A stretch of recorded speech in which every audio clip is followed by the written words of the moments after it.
Merci Nabino Nyoso Boza liboso ya ba poste téléviseur pour na kolanda Dos Unique Channel ya lelo avec Berthe Djonga moto na Nzambe journaliste ya mboka oyo nazane sengo mingi représenter bino Dos Unique ya lelo oyo boko zwa ba élément ebele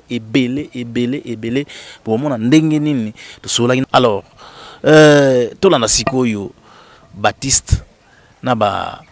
artiste mususu lokola ba mpaka Louis ndenge ba s'exprimaki sima ya milulu oyo elekaki oyo Berthe Djonga azalaki wana mo bina zaki très satisfait na ndenge mukete, très satisfait na ndenge mukete pour moni soki eza ndenge Bible lobi ke doux et agréable ya bana nzambe kokutana esika moko pe bokumisa ye mbula ezobeta na ndenge ya mukete o sentir mbula me bato batondi mbula ezobeta bato batondi ndenge ozoyoka ta fresh journaliste auto loba wana ezate ke o bazokosa mbula penda mbula ezobeta mbula ebeti mais otali bato batondi meke. Alors tolanda intervention tout interview ya Batista ya vide lonti ya Pakaloi ya Maswaku pe ba artiste mususu o balobaki tolanda artiste comédien lokola ba Batista bolanda pe ba interview ya ba Pakaloi ba c'est belé ba artiste belé pe ndenge nini tozalaki wana tozwaki be frère papi mbudi bolanda pe bato wana nyonso po tozana frère papi mbudi awa. Alors Dos Unique Channel alelo avec Berthe Djonga moto na Nzambe na ko sepela mingi to banda nanu na ndenge tozalaki na église le béni de Dieu pa ya pasteur Ernest Mungu ndenge journée à papa et les kaki en tout cas ezalaki très bien bolanda nanu showman o babenga ka frère José Nzita ndenga binisa ki aningisa ki le béni de Dieu et les kaki kitoko eza lokula yo ozalaki lokola nga Berthe Djonga nazalaki tozalaki pe na Manix cameraman ya solo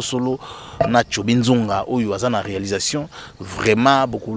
bolanda siko image ndenge ezalaki po image lobaka yango moko eza lokola yo pozalaki tolanda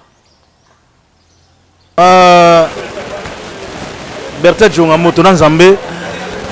toye awa na église ya pasteur Ernest mais tokuti ba artiste ebele tomoni entre autres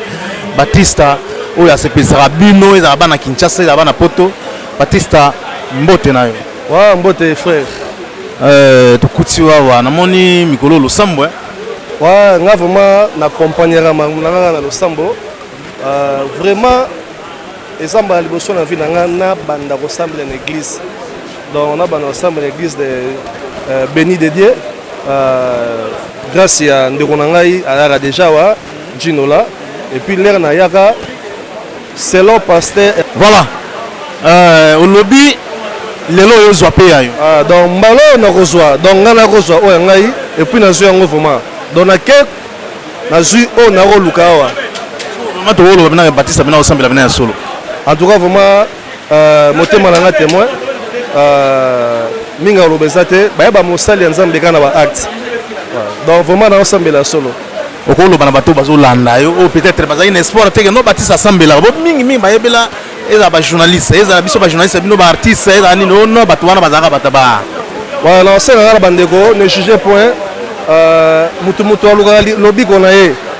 ngana aluka na lobiko na ngai avant aluka na ya baboti ya bana ya famille donc aluka na lobiko ya ngai parce que grâce à individuel donc la resika moko passer à toté ya bien to la resika moko mais to l'autre rando to moko te donc vraiment na bandeko yo baza awa elongo na biso te o bazolanda ba pusana Nzambe alingi biso mingi. Merci Baptiste. Merci. Voilà ndela na bozo baluka boye to que ne soit pas Pakaloi